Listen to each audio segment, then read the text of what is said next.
Hi everyone, how are you? Welcome to my channel. I am Ada Oliveira. Today, I brought you another video for those who are just starting out in macrame, for beginners who want to learn different knot techniques here in macrame. Today, I brought you some variations of the square knot here in macrame. I hope you enjoy this step-by-step tutorial. Okay, if you are not subscribed to my channel, I invite you to subscribe and remember to activate the bell down below. Every week, there is a complete step-by-step guide here for you, so you won't miss anything, okay? I really appreciate the support you have been giving here on the channel, so shall we get started? So, we are going to start by making a square knot. I have here my guide threads, or the base, and the two braiding threads. I will start here with the right side. I place the right side over the base threads, and I make it look like the letter P. With the left thread, I come over it as if we were pulling the leg of the letter P here. And with the end of this left thread, we will pass it under the base threads and bring it through the inside of the letter P. And we pull this bottom thread up, and I adjust this knot all the way to the top and tighten it well. I did the first step by step here, and now we are going to move on to the second part of the square knot. We take the left cord over the base, and here I will make it look like a 4 or a letter Q. Do you see? And with the cord on the right, I pull this little leg down. With the end of the right thread, look, we will cross here, going under the base threads, and I bring it through here, inside the letter Q.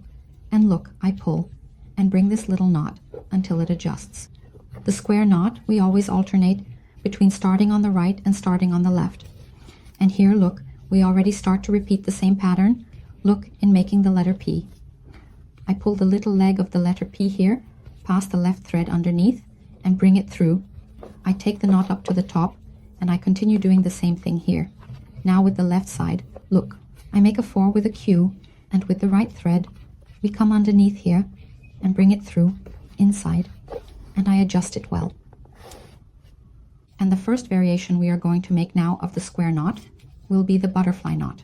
We start by doing the first 2 steps of the square knot, as I showed you at the beginning of the video. I start here on the right, I do the first step by step, and soon I move to the left thread, and I adjust it well. Here, now, we are going to invert the guide threads. Since these here in the center are the guide threads, I will open them and bring the threads we were braiding, look, here to the center, reversing the base that we are going to use. So now, the braiding threads have become the base thread, and the base thread will be what we are going to use now. And we are going to repeat the square knot here. Look, I come here, first make it to the right, adjust it. And the secret is here.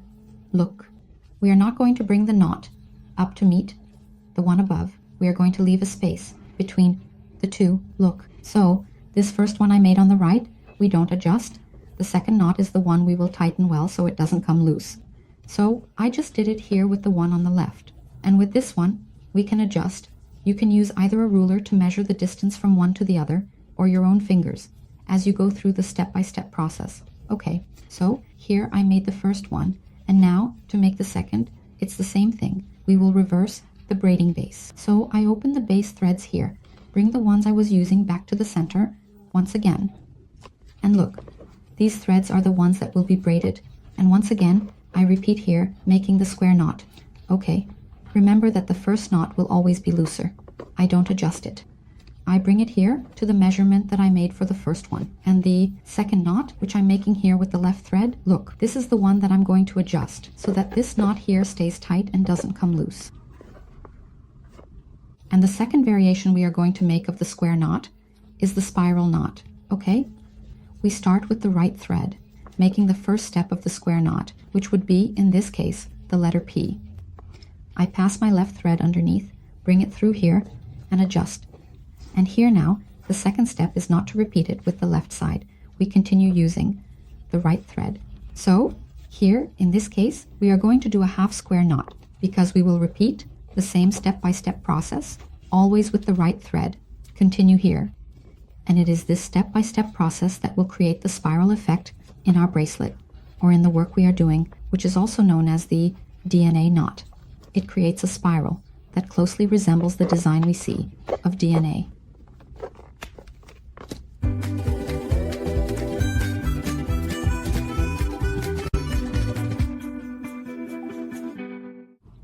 And what I recommend to you as we make this spiral knot is that we may need to loosen the base here where we are securing our thread and keep twisting so that we can continue making this knot, okay? Since it is spiral, it twists the threads here. So often we have to turn it, take it off the base, twist it, and adjust it so we can continue braiding. And now we are going to make the square knot. We will start here once again with the right thread over the base. The left one makes the letter P here, goes underneath, and comes out from inside. See?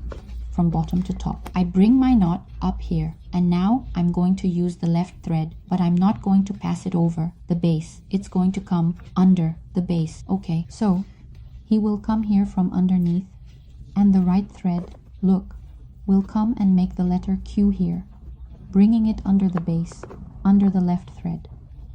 And I will bring it in here, and I will adjust it.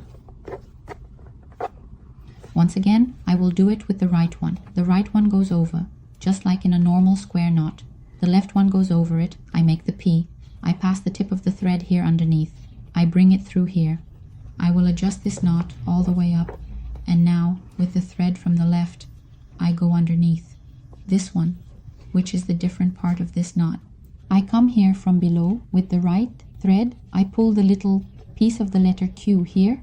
I go under the base, under the letter Q, and I pull it through here from bottom to top, and I will adjust.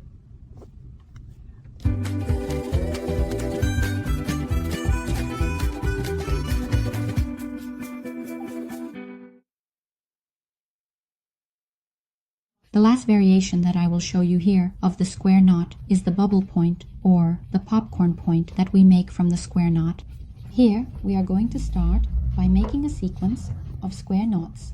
Okay, I'm starting on the right, but it's important to leave space at the beginning, which I'll show you later how and why. So I come here, and now I do it with the left side. I'm going to make a few more knots here. Okay. I made a sequence of 12 little points of the square knot here now. You can make as many as you want, because that is the amount that will determine the size of the bubble point we are going to make. So here now, I'm going to take the base threads, look, and I'm going to pass them through this space that we left, okay? And I'm pulling down here, look, to close it. This little bubble point that we made, do you see? I adjust it well here, and I go back to secure it here, look, in my tweezers, okay? Having made the first bubble point, look, with the braiding threads, I continue here, making the square knot, and I tighten it to bring this little point here under the bubble point we made, see? So here I can make one more to fit in here, and look at that. I just finished making my first bubble point here. It's a decorative stitch, and it looks really nice on some pieces that we are going to make, okay? Look how different it is. And here, to make the next one, it's important for us to make the little points, see, and leave a distance between one bubble point and another. Okay, so here I'm going to make a few more, see, square knot here. So now I'm going to make another sequence of 12, so we can repeat and make another bubble point. But it is also important to leave some space here so that we can come in with the thread and pass it through here. See? So I'm going to make the square knot here once again, but look, I'm going to leave a little space so we can pass the thread through there. Okay, so I won't adjust this first point, only starting from the second one. And once again, to close the bubble point here, I will pass the base threads through this little loop, through the small space we left, and then, see, I come here and pull. Once again, to close the bubble point. Do you see? So, with the braiding threads, we come back here to the guide thread, and continue making the knots here in the macrame, so we can adjust and leave this bubble point here. And these were some of the variations of the square knot that I brought for you. Another idea for you to create amazing pieces, okay? I hope you enjoyed it. Thank you very much for watching the video. Make sure to give it a like, and I'll see you in the next video. Bye bye.